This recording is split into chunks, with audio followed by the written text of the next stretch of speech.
এই স্বাধীনতা ঘোষণা কিন্তু বাংলাদেশের জন্য একটি অনন্য দিবস। এই দিন যদি তৎকালীন মেজর জিয়া স্বাধীনতা ঘোষণা না করত, বাংলাদেশ সৃষ্টি হইত কিনা সন্দেহ। তাই বাংলাদেশ প্রতিষ্ঠা আর শহীদ জিয়াউর রহমানের স্বাধীনতার ঘোষণার সাথে কোন রকমের এটাকে ভিন্ন খাতে কোনো প্রবাহিত করার সুযোগ নাই। এটা একটা আরেকটার সাথে ওতপ্রোতভাবে জড়িত। অথচ বিগত সরকার, শেখ হাসিনার স্বৈরাচারী ফ্যাসিস্ট সরকার এই জিয়াউর রহমানের অবদানকে মুছে ফেলার জন্য, জিয়াউর রহমান নামকে মুছে ফেলার জন্য, বিএনপি জিয়াউর রহমানের প্রতিষ্ঠিত দলকে মুছে ফেলার জন্য এমন কিছু করে নাই যেটা ন্যাক্কারজনক এবং এদেশের মানুষ গ্রহণ করে নাই। শহীদ জিয়াউর রহমান শুধু স্বাধীনতার ঘোষণা নয়, যুদ্ধ করেছেন সম্মুখ সমরে। উনি সেক্টর কমান্ডার ছিলেন। যখন বাংলাদেশে প্রথম মুক্তিযোদ্ধারা একটি ডিভিশন, এটাকে ফোর্স নাম দিয়েছিল, করতে পেরেছিল, তখন সেই ফোর্সের নাম, প্রথম ফোর্সের নাম হচ্ছে জিয়াউর রহমানের নামে জেড ফোর্স। তার অধিনায়ক হিসাবে তিনি মুক্তিযুদ্ধ পরিচালনা করেছেন এবং এদের স্বাধীন করে তিনি সেনাবাহিনীতে চলে গিয়েছিলেন। তার কোনো উচ্চাশা ছিল না।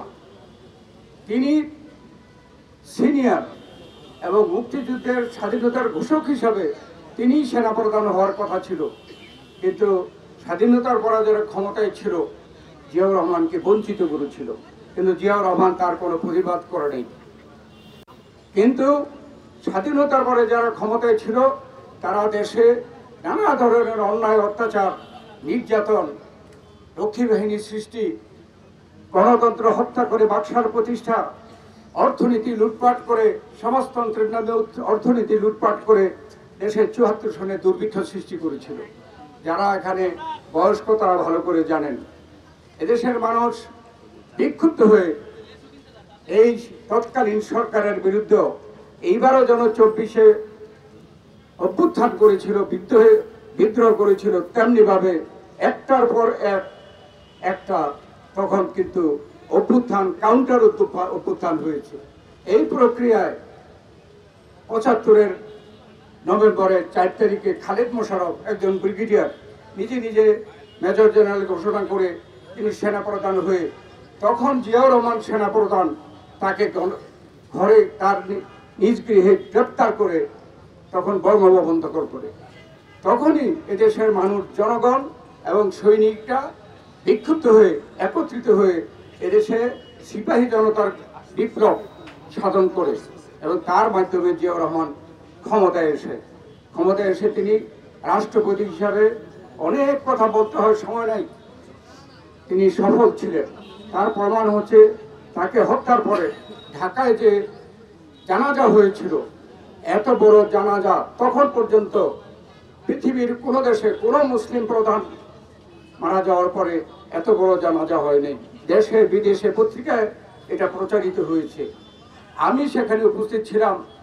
আমি ৭৯ সন থেকে জিয়াউর রহমানের প্রথম ছাত্র বিষয়ক সম্পাদক হিসেবে তার সাথে কাজ করেছি। এই জানাজায় উপস্থিত ছিলাম। আমিও দেখেছি এত বড় জানাজা পৃথিবীর কোথাও ওই পর্যন্ত, ওই সময়ের মধ্যে হয় নাই। এখন পর্যন্ত বেঁচে আছি, এখন পর্যন্ত দেখি নাই বাংলাদেশ কেন, পৃথিবীর কোথাও কোনো রাষ্ট্রনায়ক, মুসলমান রাষ্ট্রনায়ক মারা যাওয়ার পরে এত বড় জানাজা হয় নাই। সেটাই প্রমাণ যে রাষ্ট্রপতি হিসাবে কত সফল ছিলেন। তিনি রাজনীতিবিদ ছিলেন, সেনাবাহিনীর সদস্য হিসাবে তিনি রাজনীতি করবেন এটা কেউ মনে করেনি, কিন্তু তিনি এদেশের প্রেসিডেন্ট হয়ে ১৯ দফা কর্মসূচি দিয়ে যে পরিবর্তনগুলো করেছিলেন, জাতিসত্তার পরিচয়, বাংলাদেশি জাতীয়তাবাদ, আমাদের ধর্মনিরপেক্ষতার পরিবর্তে আল্লাহর উপরে বিশ্বাস এবং সকল ধর্মের সমান অধিকার, সমাজতান্ত্রিক অর্থনীতির পরিবর্তে মুক্তবাজার অর্থনীতি, এগুলো তিনি এগিয়ে নিয়ে গিয়েছিলেন বাংলাদেশকে একটি স্বনির্ভর, উন্নত বাংলাদেশ এবং আধুনিক বাংলাদেশ প্রতিষ্ঠার জন্য। তখনই এদেশে যারা ভালো চায় না তারা ষড়যন্ত্র করে, দেশীয় এবং বৈদেশিক ষড়যন্ত্রের মাধ্যমে জিয়াউর রহমানকে হত্যা করে। যাই হোক, জিয়াউর রহমান রাষ্ট্রনায়ক হিসাবে সফল, রাজনৈতিক দল প্রতিষ্ঠা করেন ওই আদর্শগুলো যাতে বাংলাদেশে প্রতিষ্ঠিত থাকে সেজন্যে তিনি বাংলাদেশি জাতীয়তাবাদের ভিত্তিতে তিনি বাংলাদেশ জাতীয়তাবাদী দল প্রতিষ্ঠা করেন। তাকে হত্যার পর অনেকে বলেছিল যে জিয়াউর রহমান ছাড়া বিএনপি শূন্য হয়ে যাবে, কিন্তু তা হয় নাই। তার যোগ্য উত্তরসূরি দেশনেত্রী বেগম খালেদা জিয়া শক্ত হাতে এই বিএনপির পতাকাকে ঊর্ধ্বে তুলে ধরেছেন এবং এই দেশের জনগণ তিনবার নির্বাচন করে বেগম খালেদা জিয়াকে প্রধানমন্ত্রী বানিয়েছেন। এখন পর্যন্ত গত 16 বছর যাবৎ এই বিএনপিকে, এই বেগম খালেদা জিয়াকে, তারেক রহমানকে নিশ্চিহ্ন করে ফেলার জন্য এমন কিছু করে নাই যেটা বাকি আছে। কিন্তু আল্লাহর রহমতে এবং জনগণের দোয়ায়, জনগণের সমর্থনে আলহামদুলিল্লাহ আমরা আজকে বাংলাদেশের সবচাইতে জনপ্রিয় দল, যে আওয়ামী লীগ এত স্বৈরাচার, অন্যায়, অত্যাচার, বিচার বহির্ভূত হত্যাকাণ্ড, গুম খুন করে ক্ষমতা টিকতে চেয়েছিল, তারা কিন্তু 24 জুলাই আগস্টের 24 সালের গত বছরের জুলাই আগস্টের এই বৈষম্য বিরোধী ছাত্র গণ আন্দোলনের মুখে তারা পদত্যাগ করতে বাধ্য হয়েছে, দেশ থেকে পালাতে বাধ্য হয়েছে।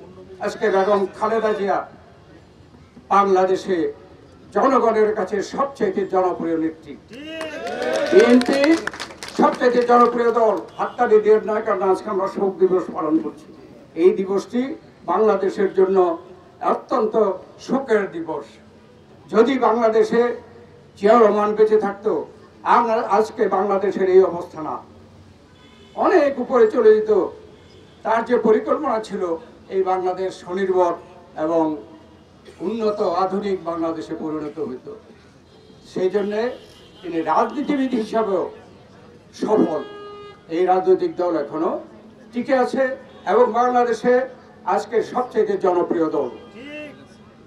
আমরা আজকে এমন একটা সময় আছি, শহীদ জিয়াউর রহমানকে স্মরণ করা, তার আদর্শ কর্মপন্থাকে আমরা গ্রহণ করে কাজ করা, এটা আমাদের এখন জরুরি হয়েছে বাংলাদেশের জন্য।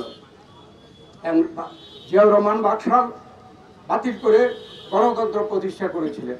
আজকে গণতন্ত্র হুমকির সামনে।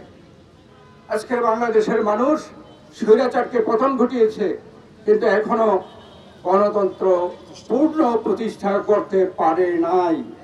এই সরকার বলেছে যে জনগণের অধিকার ফিরিয়ে দেবে, তাদের প্রধান দায়িত্ব জনগণের অধিকারের মধ্যে ভোটের অধিকার প্রদান। গত 16 বছর যাবৎ দেশের মানুষ ভোটের অধিকার থেকে বঞ্চিত।